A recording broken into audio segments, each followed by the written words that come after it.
pause for a moment because the energy around this connection is shifting in a way that feels undeniable. I need you to breathe with me slowly, deeply, because what is coming through right now is intense.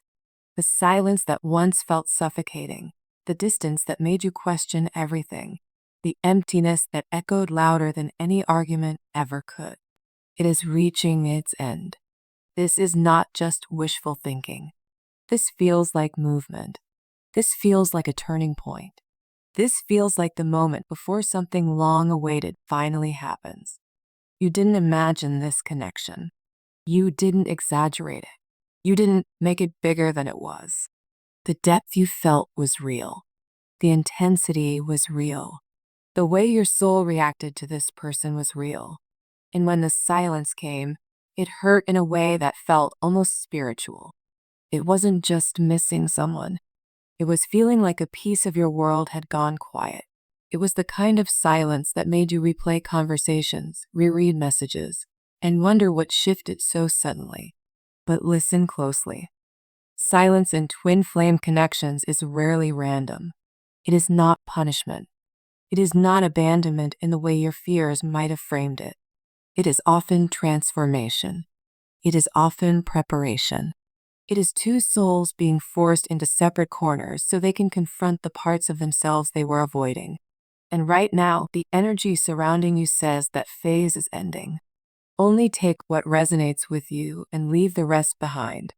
This message is not for everyone.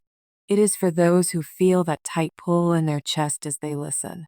It is for those who sense something stirring beneath the surface, even if there has been no physical contact yet. You may have noticed subtle signs lately. Random dreams. Their name appearing unexpectedly.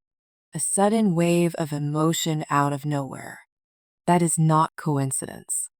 That is energy shifting. I'm picking up that the silence was heavier on them than you realize. On the outside, they may have seemed fine, detached, distracted, living their life. But internally, there has been a storm building. You have not left their thoughts. In fact, the quiet created space for realization. The distance made the truth louder. The absence made your presence impossible to ignore. There is a breaking point energy here. A moment where someone can no longer sit in their pride, their fear, their confusion. A moment where the heart outweighs the ego. And that is what feels close. Very close. The kind of close where you might suddenly feel restless without knowing why. The kind of close where your intuition whispers, something is about to happen. This connection was never ordinary. It was never light or casual. It was catalytic. It triggered growth. It exposed wounds. It awakened parts of you that had been asleep. And when something carries that level of intensity, it does not just disappear into silence forever. It transforms. It evolves. It circles back when both souls are ready to meet on higher ground. What I'm sensing is not just a return. It is an awakening, a realization, a moment of truth. The silence is cracking. The walls are thinning, and the energy between you is no longer stagnant. It is moving. Stay with me, because what is unfolding here is powerful. As I sink deeper into this energy, I need you to understand something first. The silence you experienced was not empty space. It was charged space. It was spiritual pressure. It was the kind of quiet that looks calm from the outside, but underneath, it reshapes everything. And if you've been feeling like something is changing lately, even without proof, even without a message, even without contact, that's because it is. This connection has been moving behind the scenes, and the cards are showing exactly why the silence is finally breaking. The first card that came through is the Judgment, and I cannot stress enough how loud this energy is. Judgment is not someone casually thinking about you. It's not a maybe. It is a wake-up call. It is a soul-level realization that hits them in the chest when they least expect it. This is the moment they stop lying to themselves about what this connection is. Because deep down, they already knew you were different. but they weren't ready to admit what that meant. Judgment is them looking back at the past and finally seeing it clearly, seeing how they acted, seeing what they avoided, seeing the way they tried to control the intensity by creating distance. And now, the truth is confronting them. The kind of truth that won't let them sleep the same, won't let them move the same, won't let them pretend the same. Judgment also speaks of accountability. So if you've been wondering whether they feel regret, whether they realize what they did, whether they understand how much that silence affected you, yes, but not in a shallow way. It's deeper than that. This is someone recognizing that they didn't just walk away from a person. They walked away from a mirror. They walked away from a connection that forced growth. And now they're realizing that the more they ran, the louder it became inside them. The second card is the Eight of Cups. And this is the clearest sign that the silence wasn't because there was no love. The Eight of Cups is someone walking away from something that still matters. It's emotional withdrawal. It's avoidance. It's an attempt to regain control when feelings become overwhelming. This is someone who didn't know how to hold the intensity of the bond. They didn't know how to be seen that deeply. They didn't know how to be loved without feeling exposed. So they chose distance, not because the connection was weak, but because it was too strong for the version of them that existed at that time. And when they walked away, part of them expected relief. They expected the feelings to soften.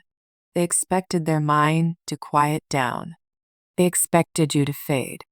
But the Eight of Cups often returns because the lesson isn't finished. This card shows that they went searching for something else: peace, distraction, normalcy, control. But what they found was emptiness. Because when you have a bond that touches the soul, surface level replacements don't satisfy it. They can try to distract themselves. But the moment the world gets quiet, you rise again. Your energy rises again. The memory rises again. The ache rises again. The third card is the High Priestess, and this is the part that explains why you could never fully move on, even when you tried to convince yourself you should. The High Priestess is the unseen bond. It is intuition. It is telepathy. It is the feeling of someone's presence without them being physically present. This is that moment you're minding your own business and suddenly your heart gets heavy, or you get a random wave of emotion, or you feel them like a shadow in the room. It's the dreams that feel too real. It's the signs that happen too perfectly. It's the way your body knows before your eyes do. The High Priestess also says there are things still unspoken. This connection has not been fully expressed. There were feelings that didn't get the chance to land, words that were swallowed, truth that was delayed. This card is secrecy, but it's also sacredness. It's the energy of not yet. Not because it's denied, but because it was waiting for maturity, waiting for both people to be able to hold the truth without destroying each other with it. Then we have the Lovers, and this is where the story becomes undeniable. The Lovers is not just attraction. It is recognition. It is alignment. It is the kind of connection that makes someone question everything they thought they wanted, because suddenly their heart has a different standard. The Lovers also speaks of choice, which is important, because twin flame energy can be intense, but intensity alone isn't enough. There must be a choice to stop running, a choice to show up, a choice to face what this is. During this silence, they have been standing at an inner crossroads. Part of them wants to reach out, to reconnect, to admit the truth.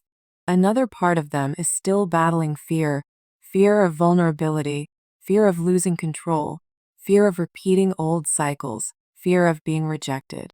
But the Lovers shows that the connection is calling them toward truth, toward authenticity, toward a decision that can no longer be avoided.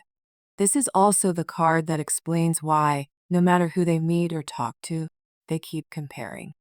They may not even realize they're doing it, but it happens naturally.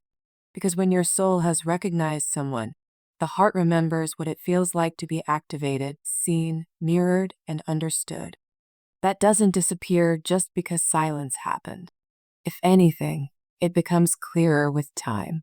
Now, the fifth card is the Knight of Cups, and this is the turning point energy. This is emotional action. This is someone wanting to come forward, wanting to speak, wanting to soften. The Knight of Cups doesn't approach with coldness. It approaches with feeling. It approaches with a message, a confession, an apology, an invitation, a "can we talk?" a "I miss you," a "I've been thinking." And what I'm picking up strongly is that they have been practicing this in their mind. They've been imagining different ways to start the conversation. They've been debating whether to be honest right away or to test the waters first. So you may notice that when they return, it might start smaller than the emotions they actually feel.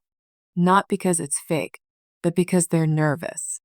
Because they don't know what version of you they're coming back to. They don't know if you've closed the door. They don't know if you still feel it. They don't know if you're still willing.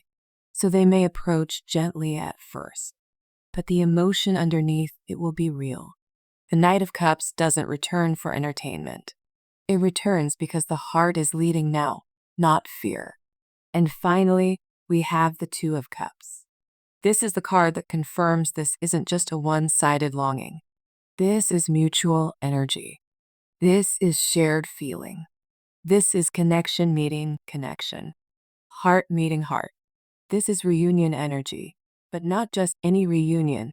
This is the kind that comes after reflection, after growth, after the ego has been humbled, after the silence has done its job.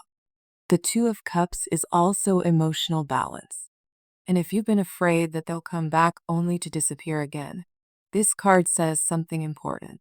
The energy is shifting toward reciprocity, toward honesty, toward emotional openness. That doesn't mean there won't be healing conversations. It doesn't mean everything is instantly perfect. But it does mean the connection is being offered a chance to rebuild differently. Now let's talk about what has really been happening in that silence, because I can feel you needing clarity on this. The silence didn't mean you weren't loved. It meant they were overwhelmed. It meant they were triggered.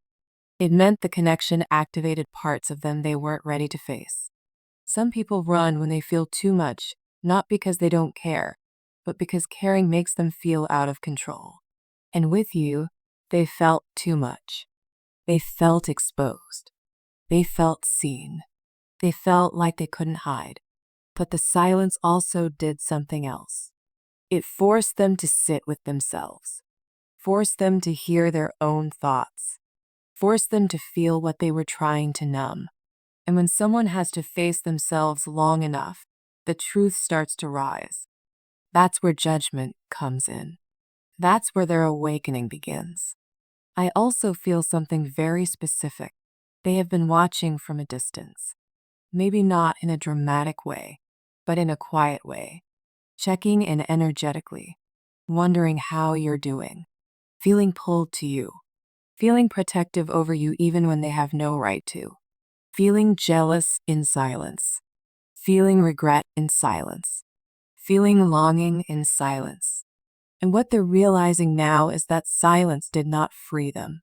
It tied them closer to the truth. You, on the other hand, have been changing too. And this is crucial because twin flame energy shifts when the person who is waiting begins to reclaim themselves. You have been healing, even if it was messy, even if there were tears, even if there were days you felt strong and days you felt broken. You have been growing. You have been learning to hold your own heart. You have been learning that love is not begging. Love is not chasing. Love is not losing yourself. And as you reclaimed your energy, the connection began to rebalance. That's why this return doesn't feel like the past. It feels like a new chapter trying to open. It feels like two people who had to be separated to understand what they truly had. It feels like a return that is rooted in realization, not impulse. So how might this show up in the physical world? The energy suggests communication, a message, a call, a sudden breaking of the silence that feels unexpected. but also oddly familiar, like your soul already knew it was coming. It might begin with something simple, but behind it will be everything they've been holding back. Because once the silence breaks, the floodgates start to open. And I need to say this clearly. You do not have to abandon your boundaries just because they come back. In fact, the healthiest reunion is one where you stay grounded, where you stay centered, where you don't collapse into the old pattern of overgiving. Let them show you who they are now. Let them show you what they learned. Let their actions match their emotions. Because the Two of Cups isn't just romance. It's respect. It's mutual care. It's equal energy. And that's what this connection is being called into now. Only take what resonates with you. And if this message is hitting your heart in a very specific way, it's because it's meant for you. The silence is ending because the lesson is ending. The distance is dissolving because the awakening has begun. They are coming back because something inside them has finally admitted what their ego tried to deny. And when the silence breaks, you're going to realize something. It wasn't that they forgot you. It wasn't that you didn't matter. It was that this connection was so powerful, it forced transformation first. Now tell me when you're ready, and I'll write the outro to close this in a magnetic, emotional way that keeps viewers hooked, includes a soft call to action, and leaves them feeling like they just experienced something real. As we close this reading, just pause and feel the energy for a moment. The silence you experienced was never empty. It was transformational. It was preparing both of you for something deeper, something more honest. They are coming back because something inside them has awakened. This isn't about ego anymore. It's about realization. It's about understanding what this connection truly is and what it means to lose it. But remember, you are not the same person you were when the silence began. You've grown. You've healed. You've stepped into your worth. So when they return, it must be different. It must be balanced. It must be mutual. Trust your intuition in the days ahead. If you feel a shift, that's because the energy is already moving. If this message resonated with your heart, receive it. If it didn't, simply let it go. And if this reading spoke to you, share how it connects to your journey. Stay open, stay grounded, and remember, some connections don't end in silence. They transform through it.